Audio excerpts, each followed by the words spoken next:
guys have done it again, introducing Coley AI. It's just as simple as you typing in something and the creation comes to life right before your eyes. And look, it's available to you right now.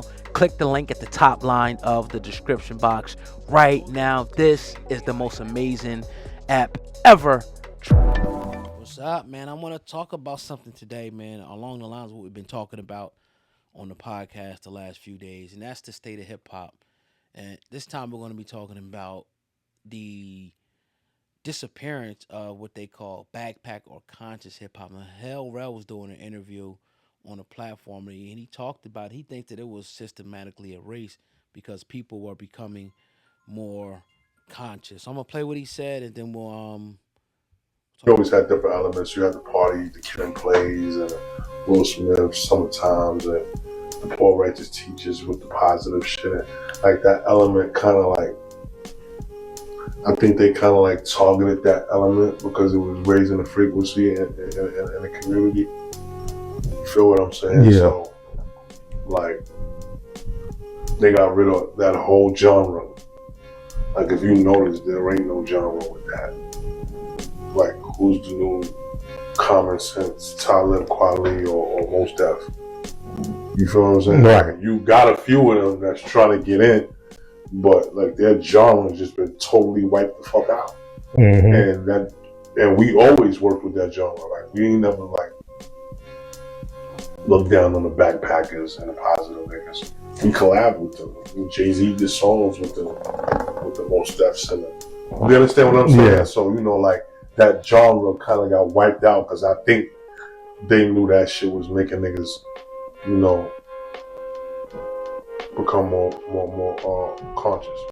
we talked about this a lot on the platform. I'm glad Rell spoke out of it because I was thinking, I'm like, go, yeah, we're all the new, like, the backpack rappers and the heir apparent to Common, the heir apparent to Mos Def. And, you got your J. Cole's, and some people may put, like, guys like Kendrick, but where's the new school, the younger guys that's, maybe like 16, 15 years old? Where are they at?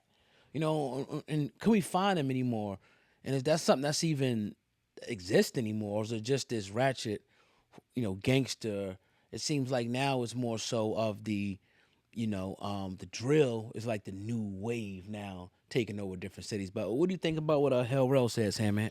It's profound when you think about the new and what's being ushered in, and then you think about how hip hop of yesteryear, yeah, it may not have always given you the most positive of message, but it always gave you a gateway to a message you were looking for, like a Mos Def, like a Talib, like a Common, or like a Kanye when he first came out, opening those doors and allowing you to do your thing, and then allowing you to explore, to listen to those rappers who you might have heard on features and their content, and really liking it and diving into it and listening to a hip hop to where it still had swag, it still had charisma, it still had edge, but the messaging behind it made you think a little deeper, made you think about yourself, made you think about your conscience, made you think about just other things a little deeper.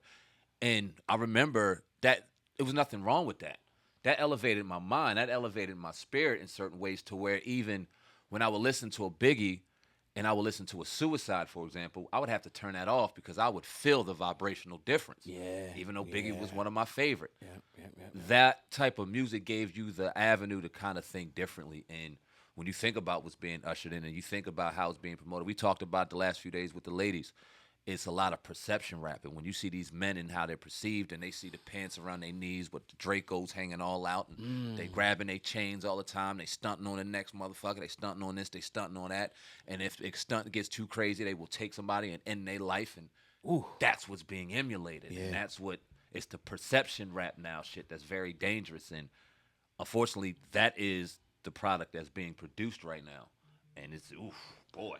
Hell, Yeah. was on to something with that, man. Yeah, nah, and I'm glad one of the OGs in the game speaking up, because I do think it was systematically, erased, taken away by promoting something else and making, different artists, do a certain type of music. Because I think that the record execs know the power, like you were just talking about, the power of music and how the vibrations in music can actually change the way you think and change the way you act and change the way you react to different situations. When you're hearing songs like "Fight the Power," when you're hearing songs like, Tupac, like "Your Dear Mamas," and songs from Bob Marley where they're saying unite and fight against this and fight against that and love your sister, love your brother, that begins to have an impact. Especially when young kids and young children start to listen to that, you can either have a negative or a positive impact with the music. I mean, you put on some R&B, you ready to go do something. You put on some, music to go work out. The music changes your mood.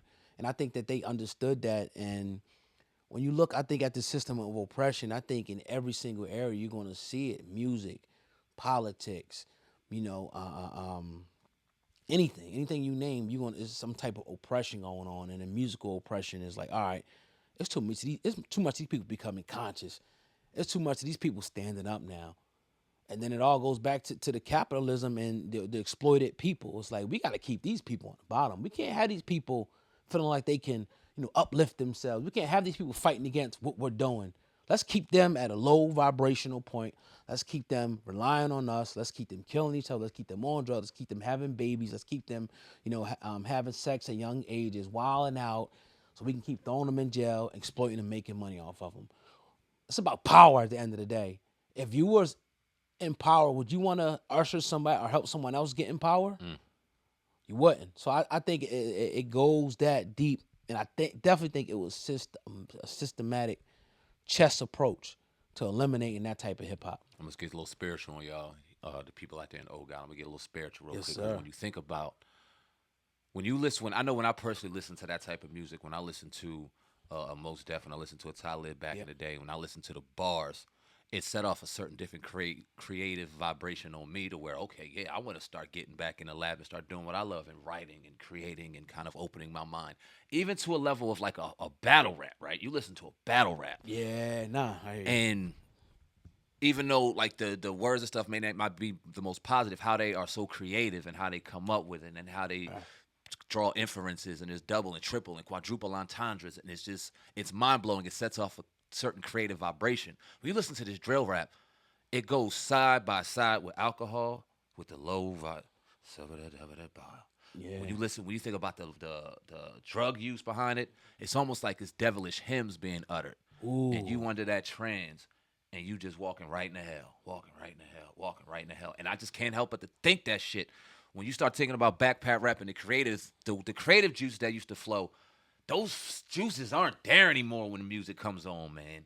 It's something different. Yeah. And I don't know. I would love to know what people think about that. It's something called plant life experience where they had plants and, they had one plant, they spoke positive things to it. They had another plant, every day they spoke negative, bad things. And lo and behold, that plant died, the one he spoke negative to, bad. It's just like a kid every day. If you have a child and every day you're nothing, you're no good, you ain't going to be nothing, you suck, you can't win, you can't do that. It's going to have some type of effect on them, those words. Yes. As opposed to saying, son, you got this, bro, get up. Like, you got knocked down, yeah, you scraped your knee, get up, you'll be fine. Look, I've been through that too. You can do this. Come on, man. I want you to do these 10 push-ups. I can't. Nah, yes, you can. Yes, you can. Or you can be like, man, you suck. You never do that, bro. You fat. You never gonna do whatever. Like, it's just like, if you people understand that. So my thing is like, you got your J. Cole's and you got your people out there, but where are the people underneath them? Yeah. I think that it's going to take a resurgence, in my opinion, of these people. Like you said, like it made you want to take your game to another level. You know what I'm saying? Now it's just like anybody can put a blunt in their mouth and sip some lean and say anything, and have a gun and be the most popular guy in the world. It's no really thinking. There's no really intellectualism in it no more. And that's what I think Rell was saying. Hey, in fact, and shout out to a brother like Locksmith, because I was thinking about him as we were talking about this conversation. But when you said youth, Locksmith is cold as ice. This motherfucker's giving a real message. But he's a little bit older, bro. He's a little younger than us. Right. Where are the younger ones at? Where are the people emulating Locksmith that want to go in there and really make you think but spit fucking bars? Like, it's not there no more, dog. It's scary, man. But salute to the ones that are still trying to hold strong, like Locksmith. I think he got a new album called Atheist in the Foxhole. That's dope as hell. Go check that out and support real artists, bro. Yeah. Support real artists and artistry. But definitely appreciate everybody listening in. If you enjoy what we talked about today, you're our OG followers, Go ahead and hit that thumbs up button and make sure you share the video. The share button is right on the YouTube app. It's very simple to do. You hit the share button and you can pick exactly where you share. So that's how you can help us out, man. That's your brother Sam, man. Viral Hip Hop News on your brother, oh God. Hip Hop News Uncensored. Together, we're the Hip Hop Uncensored podcast. Over and out.